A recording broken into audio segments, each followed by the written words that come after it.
Hello mga kalapatids! Welcome to my loft. For today's video mga kalapatids ay ipapakita ko po sa inyo kung paano po yung proseso na aking ginagawa sa pagpapakain po ng ating mga young birds. So tama po ang inyong narinig mga kalapatids, young bird po.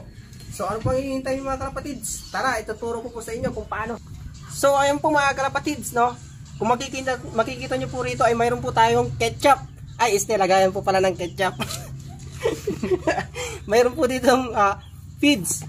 So, tapos mayroon din po tayo ditong tubig. So, ang gagawin po natin mga kalapatids ay lalagyan po natin ng konting feeds lang naman po. Dahil dalawa lang po yung ating papakainin. So, ayan. Tapos lalagyan po natin ng konting tubig.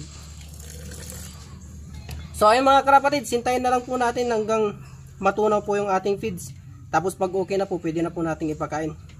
So ayun mga kalapatids, ito na po yung ating ginawa natin kanina na formula. So, pwede na po natin ipakain sa ating mga young bird dahil lusaw na po yung ating feeds. Okay na po siya mga kalapatids. So, kailangan po mga kalapatids, isakto lang po yung ating pagpapakain dito, no, para hindi po sila magsuka. Yan.